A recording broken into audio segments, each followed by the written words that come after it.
Hi, and welcome to Healing from Grief and Loss, where top experts guide you on your journey to find strength, comfort, and joy again. I'm Andrea, your host, and on today's show, I have the adorable Miss Natalie Watson. I'm so excited to have you here. Thank you for being here. Welcome, welcome. Thank you so much. Thank you for having me, Andrea. I really appreciate this and I'm honored to be in your space. Oh, thank you. Thank you so much. Our little Natalie, she is an author. She's from Canada, so she's in my neck of the woods, which is very exciting. So she's a Canadian author. She's a mama. She's a wife, and she's also the founder of an organization called I'm Still Healing.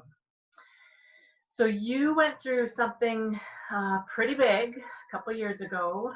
You lost your 14-year-old son, and I'm so sorry for your loss. So Thank I you. can't even imagine, Natalie. It's something that I can't imagine, and uh, would have been a terrible time for you. And just wondering if you can take us back and just share a little bit of what you had to go through. Yeah, so it was in 2018, and it was May 2018 when I actually got the news. Um, my son was missing, first off, and I reported him missing, and within 24 hours later, I was called into a police station where I received the worst news ever, which resulted in my son passing away. He drowned in a local canal in the Niagara region. And I remember just being there in the police station with my husband. And when I heard the news, I just felt so tiny. It was like an outer body experience for me because I've never felt such magnitude of pain and loss and just hurt, confusion. Everything came over me, and I didn't know what all those emotions were when I was feeling it. I knew I was receiving terrible news, but the feeling, it was like none other. I've went through a lot throughout my life, but this was something new for me. So hearing the news, it just shifted then and there, 2018 of May. And it was painful.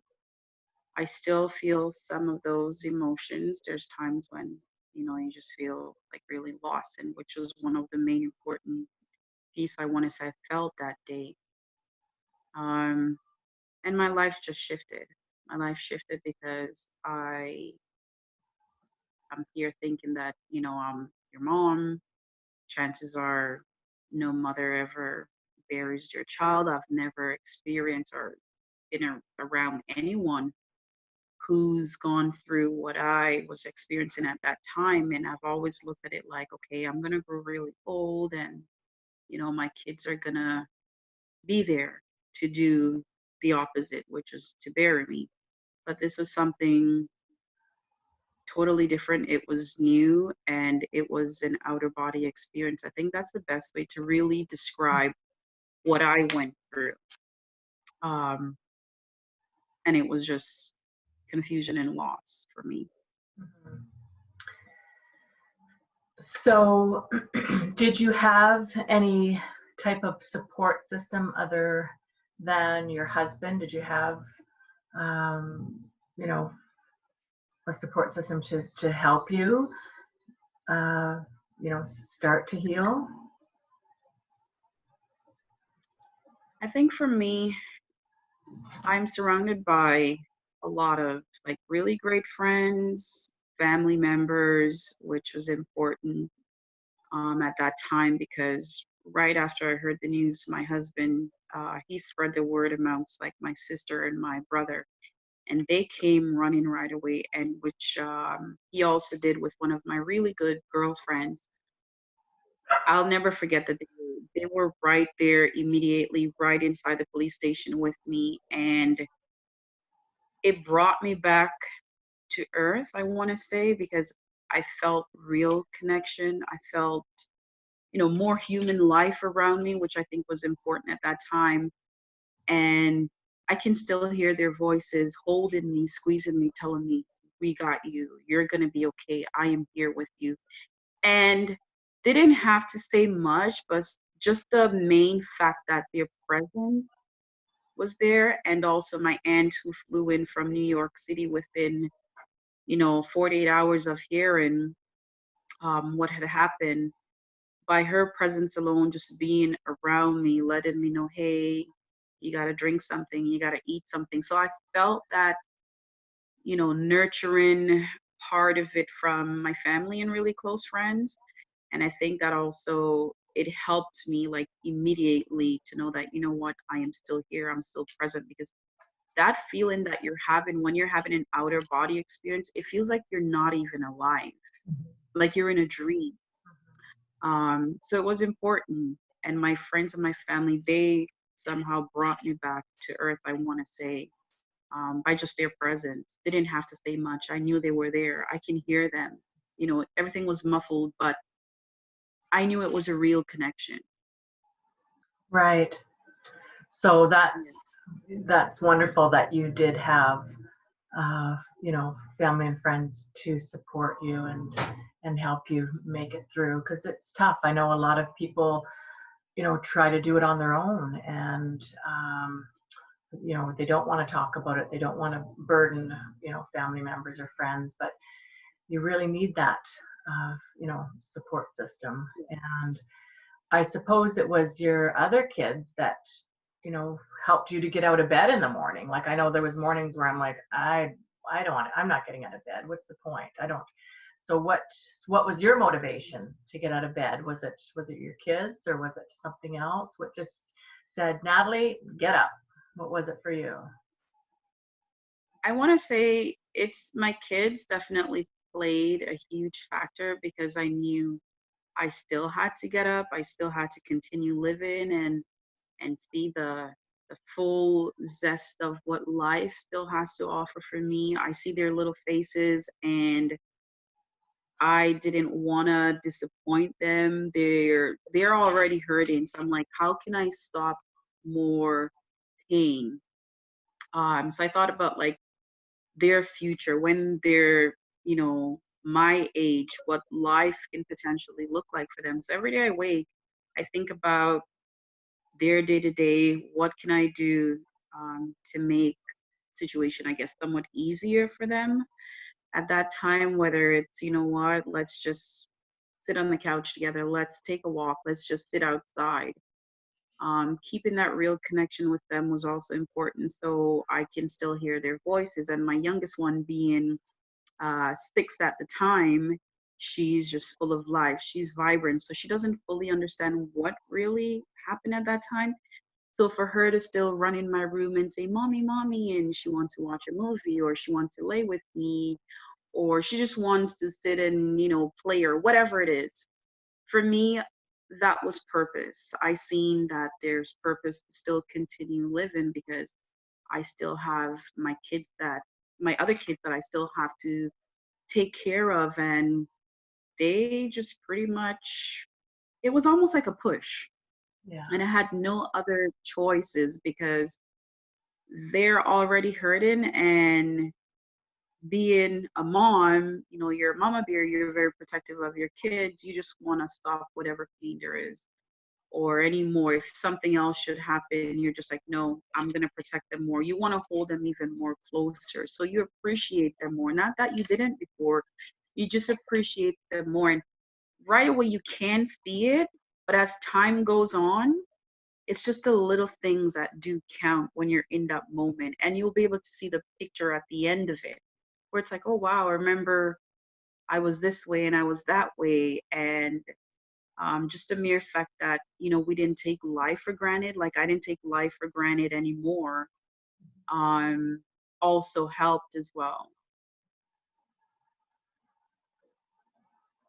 Wonderful. That's Yeah, that's very inspiring to hear.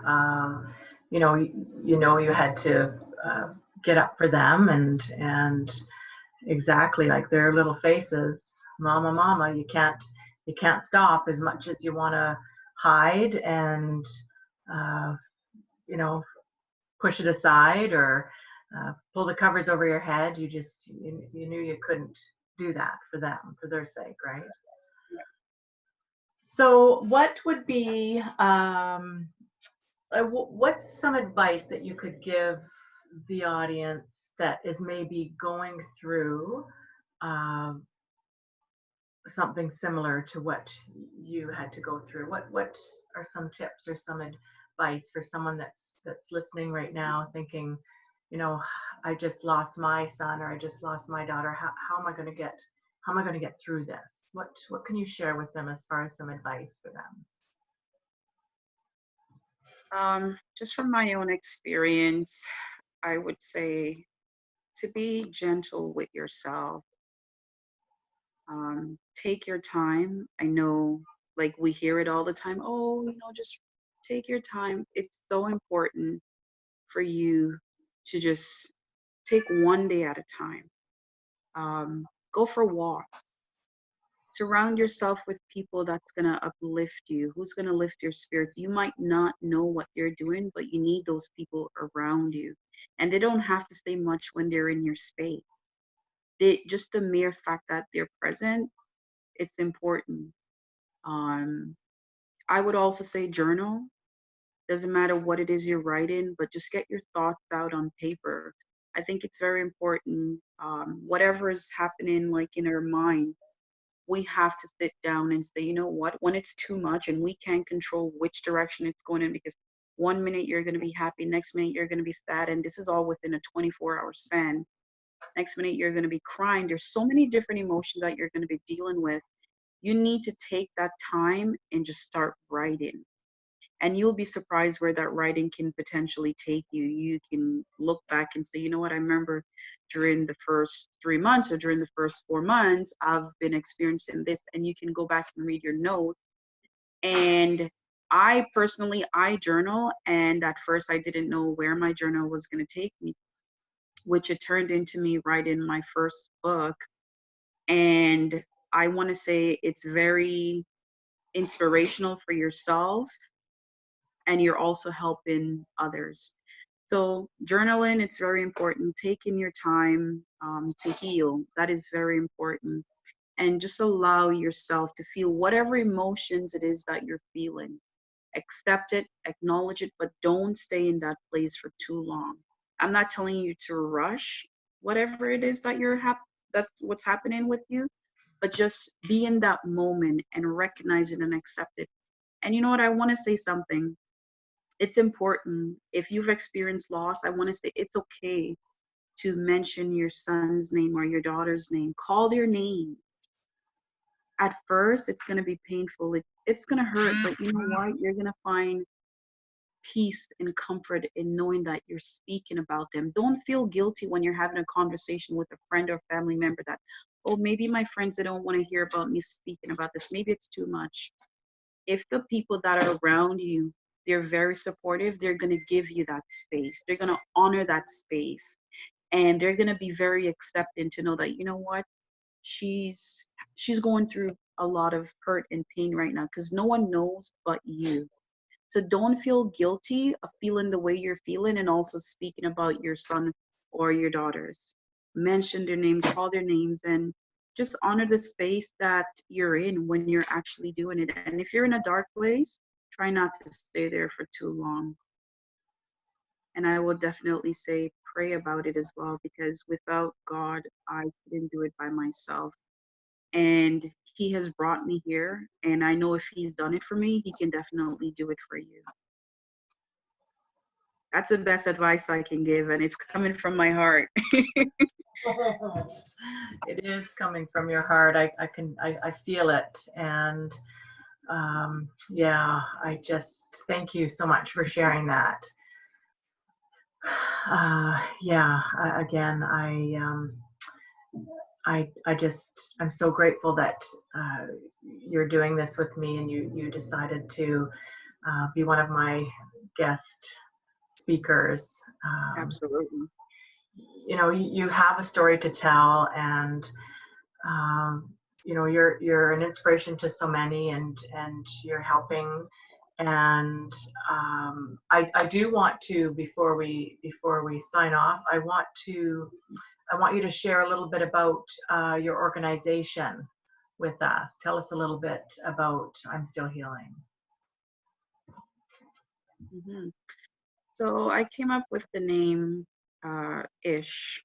I'm Still Healing shortly after my son's passed. And the reason why I came up with it, all the emotions that I was feeling, I need to also put that somewhere. I need to also help. I sense like an urgent need that I know I'm not alone. There's so many others out there that are experiencing the same that I'm experiencing. And oftentimes we don't hear about it because we go into a dark place. We never hear about that mom who lost her kid, whether it's 2 years ago or 5 years ago. You don't ever hear about that stuff. Well, you hear about everything else, what's happening in the news. What about that mom who have experienced loss of a loved one?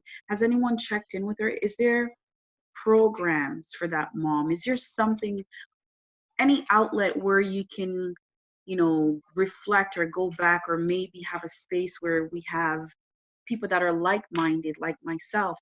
And I remember searching on the internet and I seen like so many different avenues, but one thing that I didn't see was a place where we can all really come together and just share our experiences, and not just reading about it, but also my face being present. And it's on Facebook. So I would often go on and I'll blog about my day. I don't do it every day. I just do it based on how I'm feeling.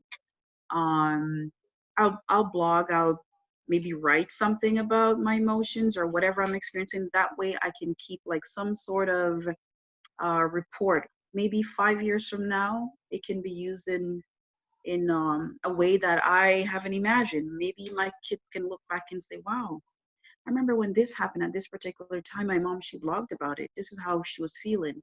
So the space is really created for other moms and dads who have experienced loss.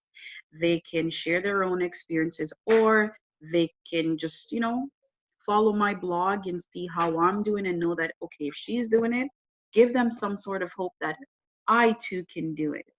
So, and when it comes to issues, well, I do, well, this year would have been my second year doing like an event where I invite speakers, and my keynote speaker will always be someone who have experienced loss. So I want to hear from them up close, personal, in front of a live audience.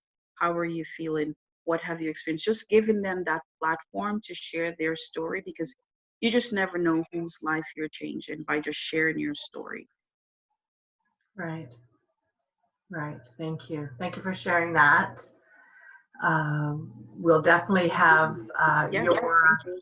we'll have your email and your Facebook link, and if if someone wants to reach out and maybe ask you some more stuff, or someone that's dealing with a similar loss right now wants to reach out, they'll have your information below our video. And thank you again, Natalie. Thank you so much for sharing and Thank taking. you. Thank you, Andrew. Yeah, thank you so much. Yes. Thank you so much. I'm honored to share. Thank you. Oh, I am too. I am too. I can't wait to see you in person and give you a big hug. Can't wait. Thank you. Thank you. So, on that note, we will say our goodbyes. And I just want to thank my audience for joining us today. And I hope something touched your soul. I know it did mine. And until the next time, be safe. And as Natalie said, and as I always say, be kind to yourself. And remember, most of all, you are not alone. So we'll see you soon. Bye for now. Absolutely.